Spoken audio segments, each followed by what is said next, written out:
자, 지난 시간에는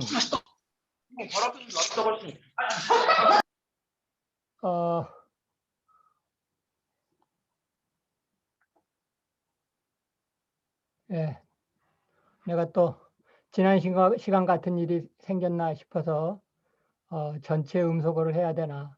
만약에 내가 전체 음소거를 하더라도 여러분들이 개인적으로 그 발언을 할 수 있도록 내가 그러니까 여러분들이 이제 그 소거 해제를 하고 들어와서 마이크를 켜고 들어와서 할 수 있도록 그렇게 조치를, 만약에 그런 일이 생기면 그렇게 하도록 할게요. 자, 지난 시간에는 그 성경에 오류가 없다, 이제 이 부분 얘기를 드리면서, 이제 구약 성경 중에서 예레미야 애가가 참으로 어떻게 오묘하게 쓰여졌나라고 하는 부분을 말씀을 드렸고, 이제 오늘은 그 이제 신약 성경 중에서 그 요한복음을 여러분들이 좀 더 재미있게 보는 그 하나의 동기부여를 좀 시켜드려야 되겠다 하는 그런 생각으로 여러분들이 요한복음에 대해서 제가 좀 소개를 드리도록 하겠습니다.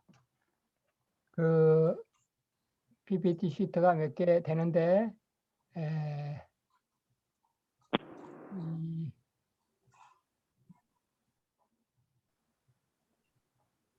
그 6번부터 보도록 하죠. 자, 6번은 그 사실은 이미 강의 시간, 그 두 번째 강의 시간 중에 여러분들에게 얘기를 했던 부분입니다. 자, 내가 한번 읽어보면 이렇게 되어 있어요. 사도 요한은 자기가 기록한 요한복음에서 자기 자신의 이름을 직접 드러내지 않고 예수께서 사랑하시는 제자, 그 제자라는 표현을 사용하였다. 이 얘기는 여러분 그 두 번째 시간에 내가 그 신학이란 무엇인가 라는 주제하고 관련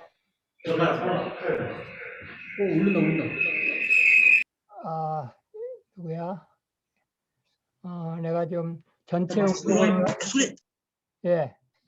전체 음소거를 해야 될까요? 그러려면 이게 좀 공유한 거를 한번 해보십시다. 그럼 일단 공유를 일단은 중지하고요.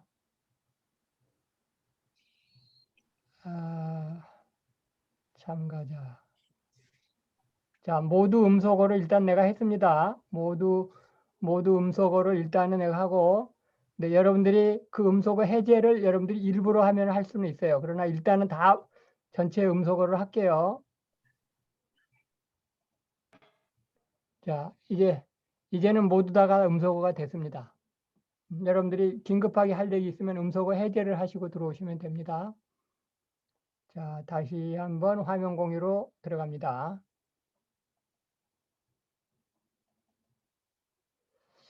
자, 그 신학이란 무엇인가 두 번째 시간에 아주 중요한 얘기를 하면서 여러분들에게 이미 이 얘기를 했는데, 그때 내가 얘기하기를 여러분들이 한번 각자 한번 성경을 찾아보세요 라고만 얘기를 했는데, 여러분들 중에 과연 내가 얘기했던 대로 성경을 찾아볼 학생이 과연 몇 명이나 될까? 아마 한두 명 정도고 10명 이상 되는 학생들은 아마 안 찾아봤을 가능성이 많은 것 같아가지고 내가 그 구절 중에 중요한 것들을 몇 가지 이렇게 여러분들에게 친절하게 뽑아서 여러분들에게 PPT 상에서 보여드릴게요. 자, 여기 요한복음 13장 23절에서는 이렇게 돼 있죠. 예수의 제자 중 하나, 곧 그가 사랑하시는 자가 예수의 품에 의지하여 누웠는지라 라고 하는 구절에서 그가 사랑하시는 자가 사도 요한 자기예요. 그 요한복음의 사도 요한이 자기를 뭐 내가라든가 요한이 어쨌다 이런 표현을 안 쓰고 자기를 가리켜서 그가 예수께서 사랑하시는 자 이렇게 표현을 썼단 말이죠. 이거는 여러분 잘 아시겠지만 그 최후의 만찬 때의 얘기예요.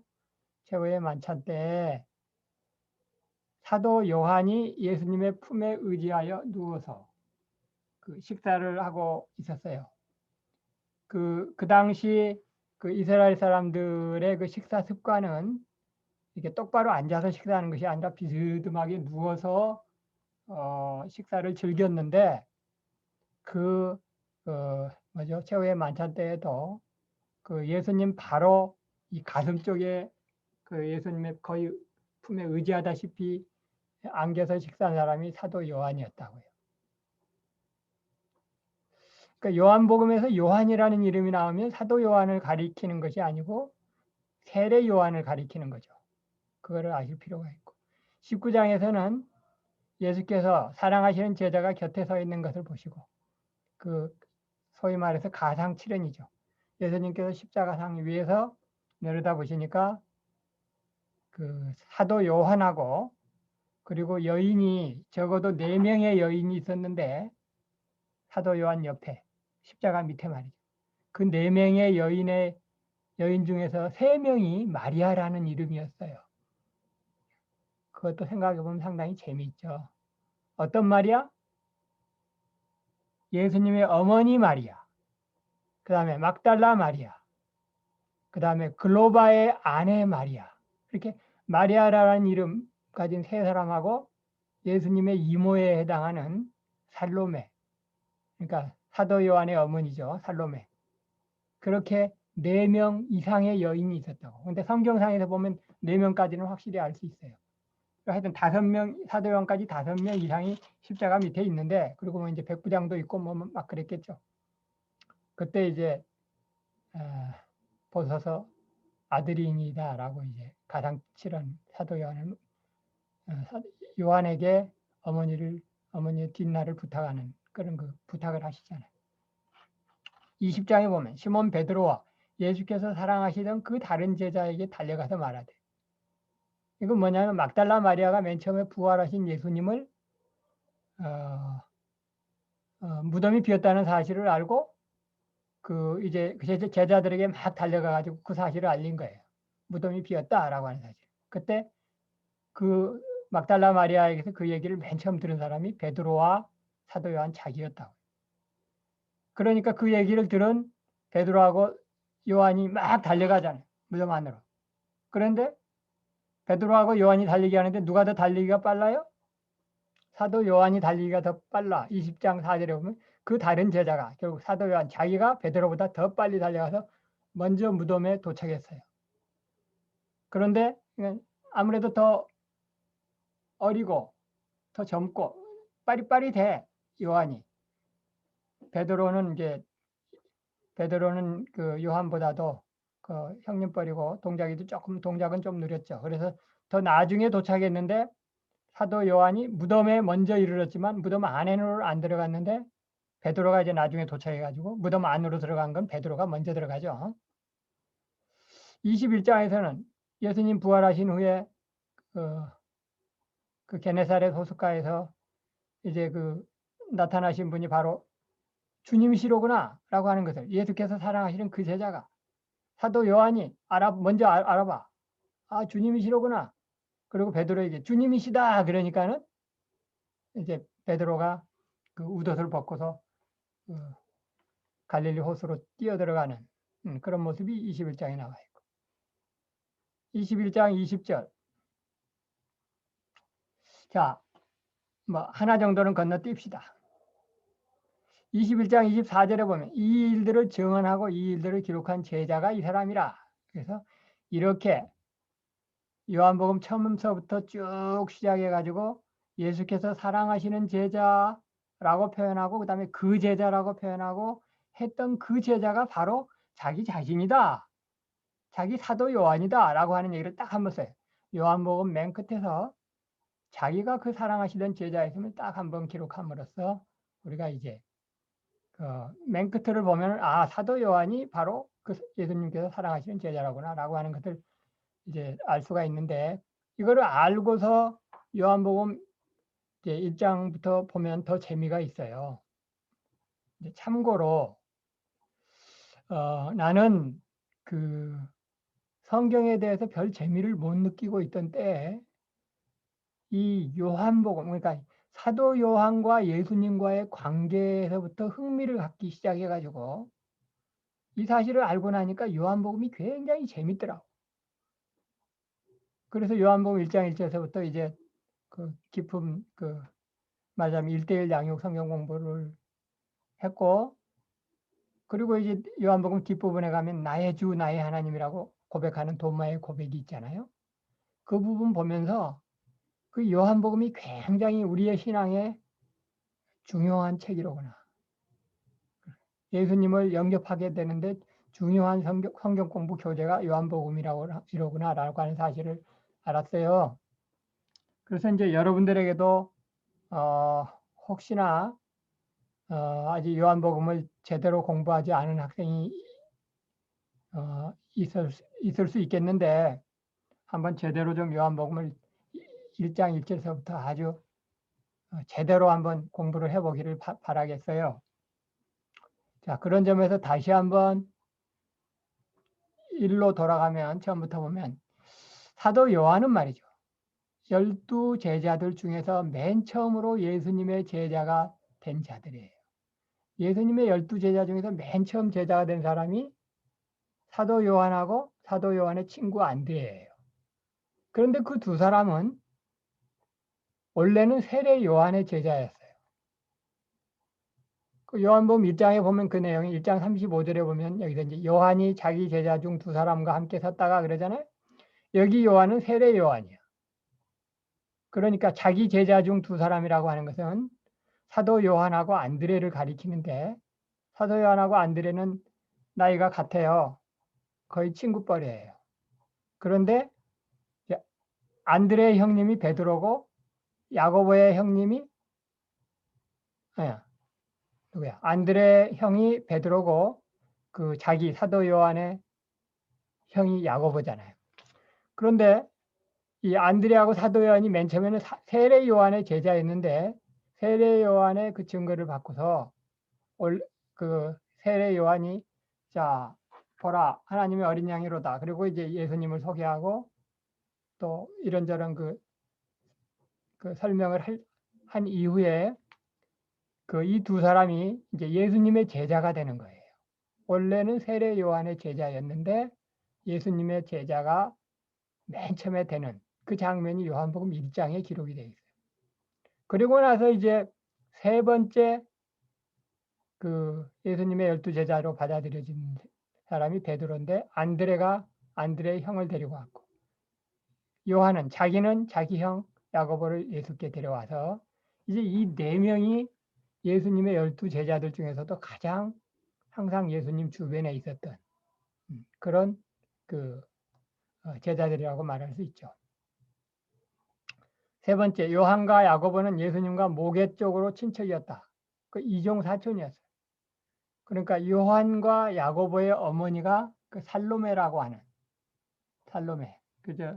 성경에서는 어떻게 나오냐면 그 예수님 한참 사역을 하고 계실 때 한 번은 찾아와 가지고 이제 이제 예수님께서 이제 득세하시게 되면 그 로마로부터 이 땅을 회복하시게 되면 그때 자기 아들 요한과 야고보를 하나는 우편에 하나는 좌편에 앉게 해주소서, 이런 그 부탁을 한 사람이 살로메잖아요.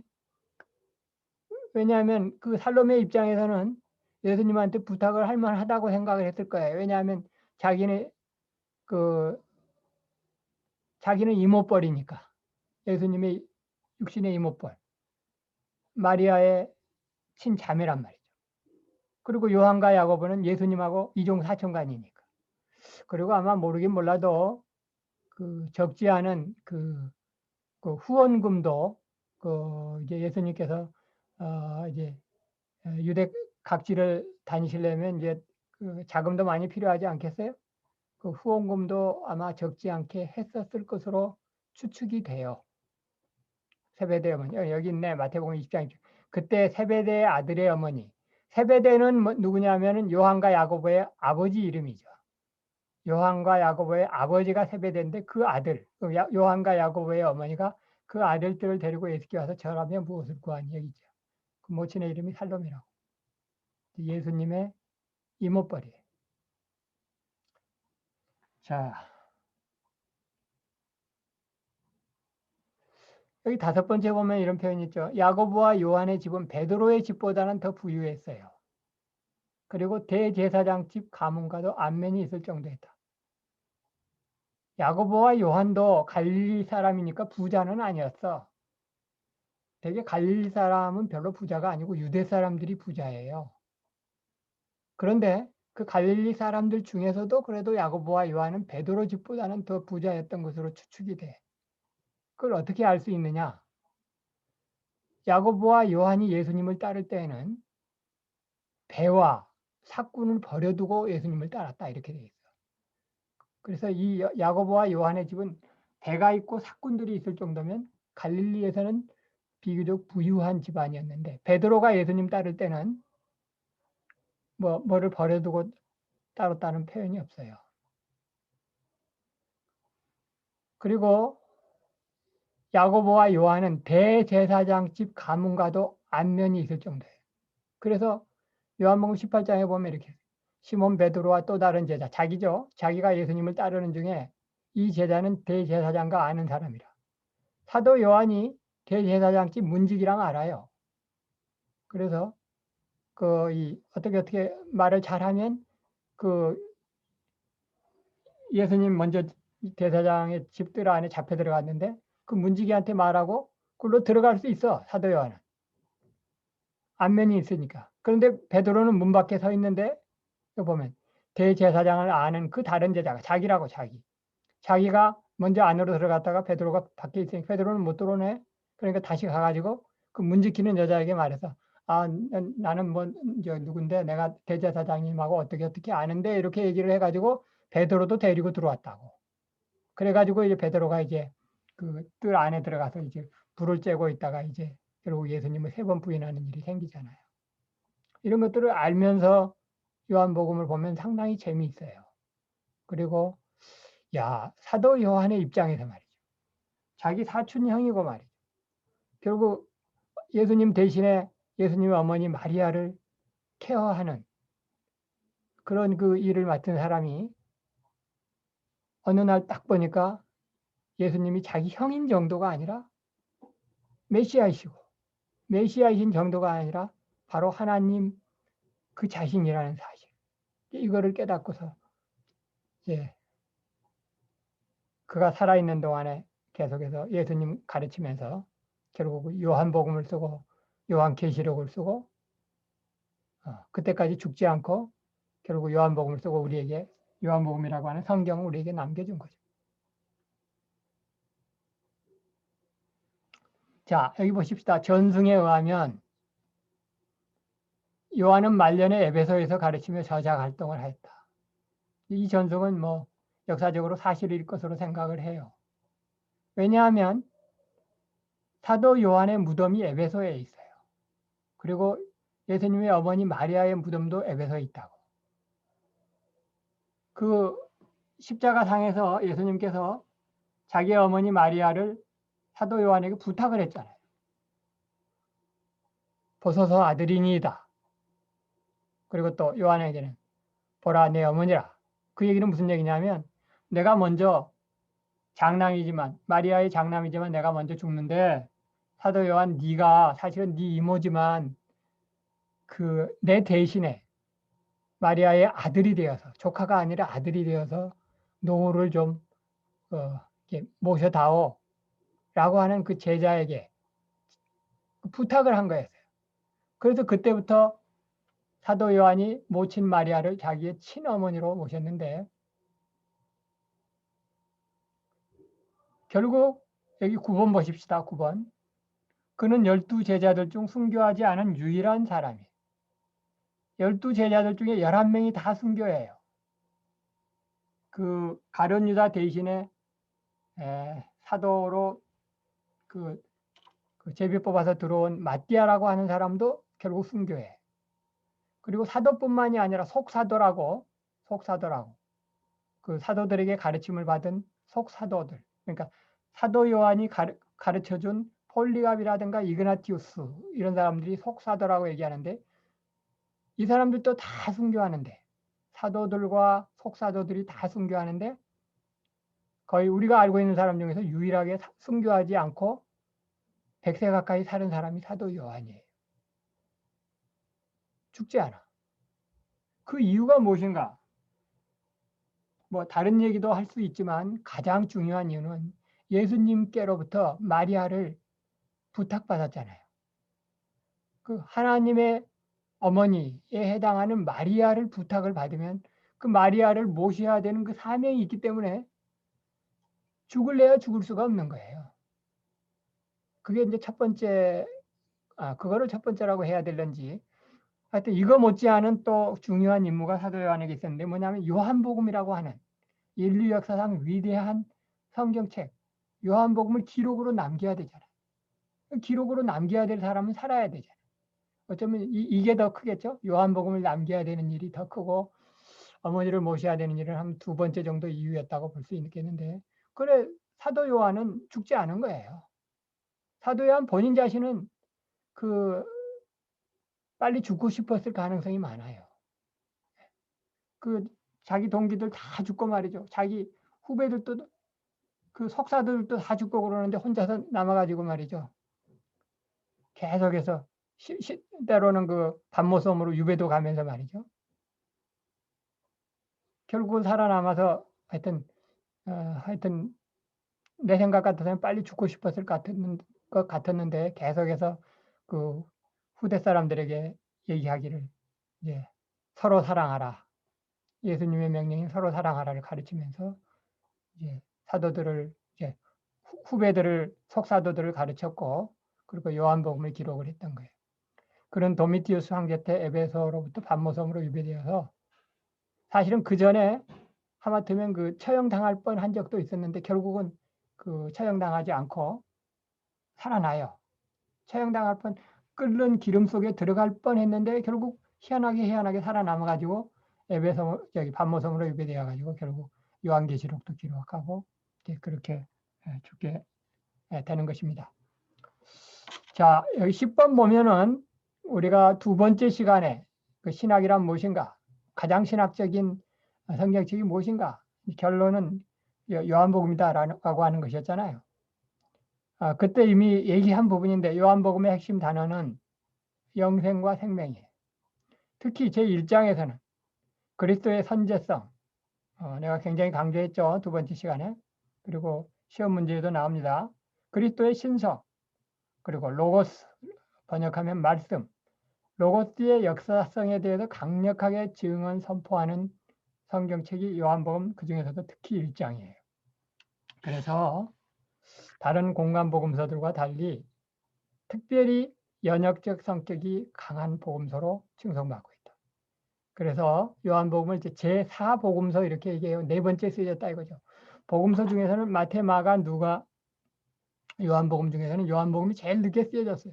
그래서 제4복음서, The Fourth Gospel 이렇게 이제 얘기하기도 하고 또는 요한복음 별도로 얘기하고 다른 마태, 마가, 누가복음은 이제 공관복음서. 이제 예수님께서 하나님이시라는 그 진리가 읽어 내려가는 중에 나중에 결론이 나오도록 쓰여졌기 때문에 이거를 공관, 같은 관점에서 본다. 그래서 요한복음하고 대조적으로 세복음서는 공관복음서 이렇게 얘기하고 요한복음은 제4복음서는 연역적 성격이 강한 복음서로 칭송받고 있다. 결과적으로 오늘날 이제 믿음 생활을 하는 사람들이 일단은 주님을 영접하기 제일 좋은 성경책이 요한복음이다. 라고 하는 걸 여러분들에게 말씀을 드리면서 이제 지난 시간에는 예레미야의 그 오묘함에 대해서 공부를 했다고 한다면 오늘은 신약 성경 중에서 요한복음의 그 신비로움, 사도 요한의 입장이 한번 돼보세요. 그 구구절절히 여러분들이 한번 사도 요한의 입장이 돼서 성경 구절을 하나하나 읽어 내려가면서 결국은 자기 사촌 형님이었던 예수님을 결국 하나님으로 고백하게 되는, 그리고 그것을 후대 성경책으로 기록해서 후대에 남기게 되는 그 위대한 일을 하게 됐는데 이것이 다 뭐 인간 사도 요한이 위대해서가 아니고 하나님께서 그에게 계시의 말씀을 주셨기 때문이다. 라고 하는 것을 여러분들이 아시면 요한복음이 더 재미있어질 것으로 생각을 합니다. 자, 그러면 여러분들 오늘 배운 내용도 이따 잠시 후에 내가 신학 입문 6-12 이렇게 유튜브에 올릴 테니까 여러분들은 댓글 안 다셔도 돼요. 근데 뭐 댓글 다셔도 되긴 돼. 뭐 그러나 우리 특별히 그 박철민 학생은 댓글 잘 다시고. 자, 오늘 수업을 여기서 마치도록 하겠습니다. 혹시 여러분들 중에 뭐 나에게 하고 싶은 얘기 그리고 또 뭐 혹시 질문이 있을 수도 있으니까 일단은 녹화 수업은 끝내고 그리고 나서 여러분들의 얘기를 좀 듣고 기도하고 마치도록 하겠습니다. 공유 중지하고 기록 중